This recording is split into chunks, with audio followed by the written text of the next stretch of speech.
તો હવે આપણે આવી ગયા છે સોમનાથની બાજુમાં આવેલું છે બીચ, ત્યાં અમે આવી ગયા છે અને કોમલબેનને લેવું છે આ વસ્તુ. હા તો એને તો ગમે છે. અને તમને ખબર છે દીશુભાઈનો ભાઈ કોણ છે? ગણપતિ બાપા. તો એના ભાઈ અહીંયા આવે છે અને બહુ આમ મસ્તનું બનાવેલું છે ડિઝાઇન, એ હાલે એમ છે. અને ચશ્મા પણ મળે, બધું પણ મળે છે અહીંયા, દોરા ને એવું બધું પણ મળે. આ મંદિર કેવી રીતના બનાવતા હોય છે? આ મંદિર બનાવવામાં બહુ વાર લાગ્યો. ગયા છે ચશ્મા લેવા. તો વિનંતી છે ને ગમે ન ગમે એવો સવાલ ઊભો થાય છે અહીંયા ચશ્મામાં. કરી લીધી છે ચશ્માની ખરીદી. તો આ ચશ્મા અમે તો અહીંયા જોઈ લ્યો. અંદર આવી ગયા છે આપણે.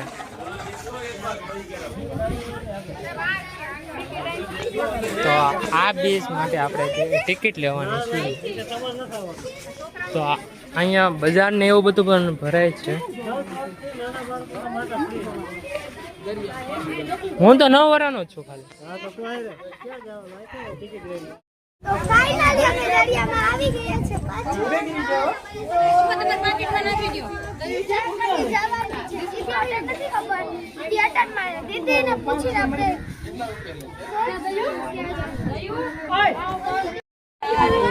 આ સાઈડથી પ્રવેશ દ્વાર દરિયા જવાનું. તો ફાઇનલી આપણે ટિકિટ આવી ગઈ છે બીચની ને હવે જવાનું છે આપણે દરિયા કિનારે.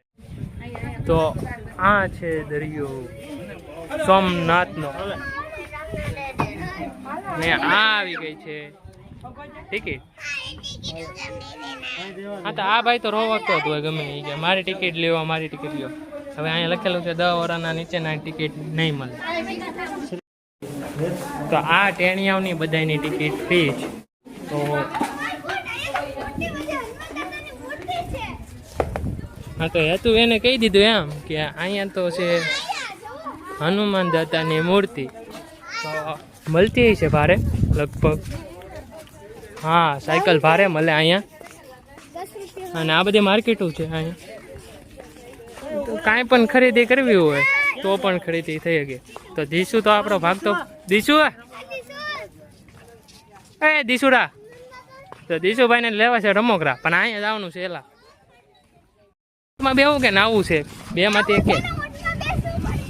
નહીં નાવું તો નથી, આપણે હમણાં દ્વારકા ગયા તો અહીંયા નાયા હતા, ખબર ને? હા તો તું સુરત તો ઊંટમાં બેઠી હતી. પાછું ન બેવાનું હોય. હવે કોઈ જા ગાંડી, તું ગાંડી.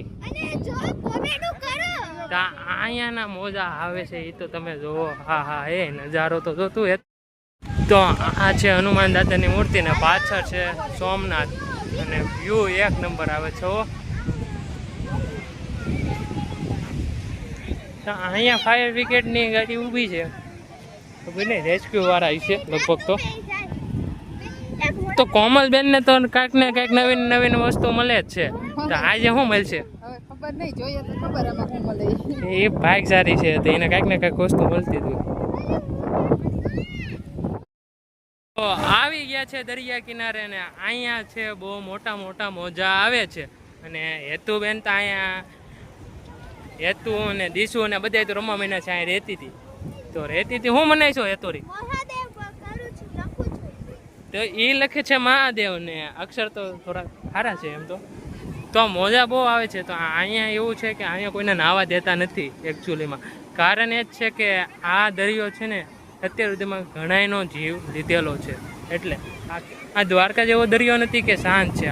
આ મહાદેવનો દરિયો છે એટલે થોડોક તો હોય જ તે.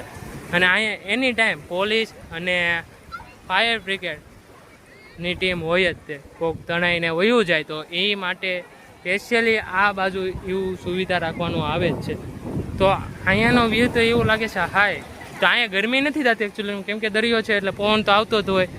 હા તો એવું છે ને અહીંયા તો દીશું ગાંડા અમીનો છે, ગાંડા થોડાક એવા. તો એ નાખે છે રેતી અને આ લખે છે મહાદેવ. તો અહીંયા ઊંટ ને એવું બધું છે અને ના રાઈડું તો એકેય નથી, ઊંટ છે, ઘોડા છે ને બસ એવું જ છે, બીજું કાંઈ નથી. અને ફોટો શૂટિંગ માટે અમુક લોકો છે એવું છે. અને આ ખરેખર અહીંયા આપણે ઊભા હોય આવી રીતના અને રેતી નીચેથી જાય એટલે આપને એમ લાગે કોઈ ખેંચે છે. અને પાણી એવી રીતના આવે છે કે પ્રેશરમાં ફૂલ પાણી આવે છે, આપને દરિયો ખેંચતો હોય એવું લાગે આપને. નકર છે તો આમ બરોબર, મતલબ સારું છે, ફોટા પાડવા જેવી જગ્યા છે અહીંયા. ઘણા ફોટાય પાડ્યા અમે.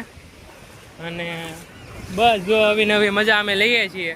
તમે સોમનાથ આવો તો આ બીચની મુલાકાત જરૂર લેજો, કેમ કે આ બીચ સારું છે અને ફોટા પાડવા જેવી જગ્યા છે. લહેરું મોટી મોટી આવે એટલે ફોટા પણ મસ્ત આવે છે. તો હેતુ અને દીશુની તો મોજ પડી જ ગઈ છે. તો આ દીશુના ચશ્મા થઈ ગયા છે ખરાબ ને જોઈ લ્યો, અને ભીનોય થઈ ગયો છે. એ અહીંયા આગળ જતો હતો ને પડી ગયો અચાનક જ તે, તો એના કપડાં ભીના થઈ ગયા છે. અને પબ્લિક અહીંયા ઓછી છે એટલે મજા પણ બહુ આવે અહીંયા. એટલી બધી પબ્લિક નથી અત્યારે જોવા મળતી. આડો વાર તો નથી, શનિવાર છે ને રવિવાર કાલે છે, તો પબ્લિક પણ બહુ નથી એટલી બધી, એટલે મજા આવે. તો અહીંયા હેતુબેન છે નાની એટલે ગાંડા તો કાઢવાની છે. તો હમણાં હેતુબેનને પહેલાં અમે અહીંયા આવ્યા એટલે હેતુબેનને બેહવું હતું ઊંટ ઉપર, તો ઊંટ પાસે લઈ ગયા ને કીધું બેહવાનું, તો હેતુબેનને ના પાડી દીધી. ખબર ને હવે એને બીક લાગી હોય કે શું હોય. હા તો એ તો આપણે બોલી લીધેલું છે એટલે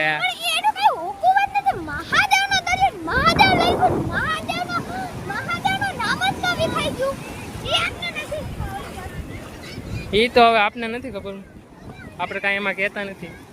દરિયો છે, ગાંડો થાય તો બધું વીખી નાખે. તો હવે આપણે સોમનાથ ફરી લીધું છે અને બીચ પણ આપણે ફરી લીધું છે. તો હવે આપણે વેરાવળને વિદાય દઈને આપણે જઈએ છીએ રેલવે સ્ટેશને. ત્યાંથી આપણે જેતપુર માટેની ટ્રેન પકડીને આપણે જવાનું છે. તો અહીંયા આપણે દેખાઈ ગઈ છે હોરિયું, મતલબ સમુદ્ર કે દરિયો કે તમે જે કહો તે હોય એટલે હોરિયું તો હોવાની જ છે. અને અહીંયા હોળીઓ છે ને મનાવવા માટે આવે છે, નવી મનાવવા માટે આવે છે. જો આ જોઈ શકો છો કેટલી મોટી સીપુ છે, અને બહુ મોટી છે, અને નાની નાની પણ છે, એવું નહીં કે ખાલી મોટી જ સીપુ છે. અહીંયા મનાવવા માટે આવે છે, રિપેરિંગ કરવા માટે આવે છે, એવું અમને જાણવા મળ્યું છે.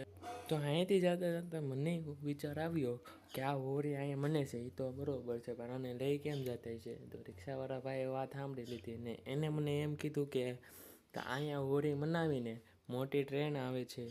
ટ્રેન એટલે ઓલી ટ્રેન નહીં, ઓલી મોટી ટ્રેન હોય ને જે વજનવાળી વસ્તુ ઉપાડવામાં આવે છે બહુ, 1 ટન અને વધારે એમ.